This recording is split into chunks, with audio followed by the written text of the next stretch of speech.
सत्य के उद्घाटन के लिए इन आंखों को कुछ न कुछ देखना अच्छा लगेगा, इन कानों को कुछ न कुछ सुनना अच्छा लगेगा, तो ऐसी चीजें बनाओ। कहते समय यह बात भी हमें स्मरण रखना चाहिए कि यह उनकी लीला है। तत्वतः वह जगदम्बा हैं और यह अविनाशी भगवान शिव हैं। यहां ऐसा कुछ गड़बड़ी होने की संभावना नहीं है। परंतु जैसे आज फिल्म देख रहे हो, फिल्में क्यों बनाई जाती? फिल्म, नाट्य, नृत्य, गीत, यह सब सत्य के उद्घाटन के लिए बनाया गया था। संगीत वेदों में है, गीत वेदों में है। ये सारी चीजें सत्य के उद्घाटन के लिए, इन आंखों को कुछ न कुछ देखना अच्छा लगेगा, इन कानों को कुछ न कुछ सुनना अच्छा लगेगा, तो ऐसी चीजें बनाओ जिससे हमारे भीतर में भक्ति का वर्धन हो, जिससे हमारे भीतर में ज्ञान का वर्धन हो। इसके लिए ये गीत, संगीत, नाटक, ये फिल्म इत्यादि जो भी बने, इसके लिए बने। बाद में ये तो अवैध पैसे आने लगे और संस्कृति नष्ट करने के लिए फिल्में बनाई जाने लगी। हमारे संस्कार को ध्वस्त करने के लिए फिल्में बनाई। फिल्म, नाट्य, नृत्य, गीत, यह सब सत्य के उद्घाटन के लिए बनाया गया था। संगीत वेदों में है, गीत वेदों में है।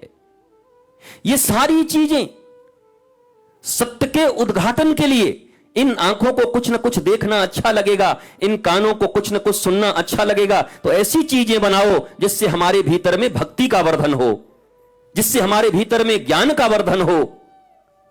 इसके लिए ये गीत, संगीत, नाटक, ये फिल्म इत्यादि जो भी बने, इसके लिए बने। बाद में ये तो अवैध पैसे आने लगे और संस्कृति नष्ट करने के लिए फिल्में बनाई जाने लगी। हमारे संस्कार को ध्वस्त करने के लिए फिल्में बनाई जाने लगी। लेकिन आज भी अगर फिल्म वही हो और केवल पैसे संस्कारी लोग लगाने वाले आ जाएं, अरे भैया हम दे रहे हैं 100 करोड़, चलो बनाओ एक फिल्म, प्रहलाद जी के ऊपर बनाओ, कैसे भगवान को उन्होंने प्रकट किया, तो बनती हैं ये फिल्में, बनती हैं आजकल धार्मिक फिल्में, लेकिन वो सी ग्रेड की होती हैं। और अब एक दो ए ग्रेड की आई भी तो वादी पुरुष बना दिया। देखो कैसी फिल्में बना दी भगवान राम के प्रति, कैसी भावना को और अपवित्र कर दिया। कम से कम रामचरितमानस सुनकर के जो भावना बनता था, राम सिया राम जय जय राम, अब वो कोई देख ले तो भावना खराब हो जाती है। क्या यार, क्या बना दिया, हनुमान जी को क्या बना दिया, राम जी को क्या बना दिया। तो हमारी संस्कृति को दूषित करने में ये आंखें, ये कान, ये सब महत्वपूर्ण है। इसलिए आज जब मैंने प्रारंभ किया कि यह सत्संग किस काम का है, बोला यह सत्संग आपके भीतर में संस्कार भर सकता है।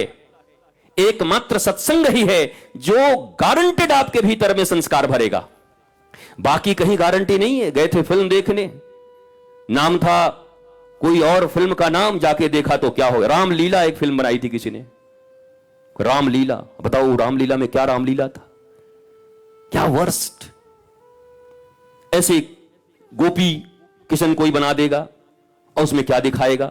तो जरूरी नहीं कि नाम सुन के जा रहे हो और वहां वही प्राप्त हो जाए, परंतु सत्पुरुषों, महापुरुषों के सत्संग में जाने पर हमारी इंद्रियां सब रूप से वर्धित और तृप्त होती हैं और भगवान के भाव से भरती हैं।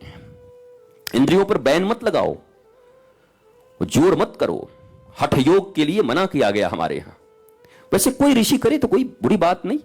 बच्चों के संस्कार जब तक नहीं बदलते, रक्त जब तक नहीं बदलते, बचपन से उनको जब तक महाराज ध्रुव, प्रहलाद, महाराणा प्रताप, शिवाजी और ऐसे लोगों की अलर्क, ऐसे लोगों के किस्से न सुना जाएं, कथाएं नहीं सुनाई, क्या बनेंगे वो? 16 संस्कार उनके भीतर जागृत न किए जाएं, क्या बनेंगे वो?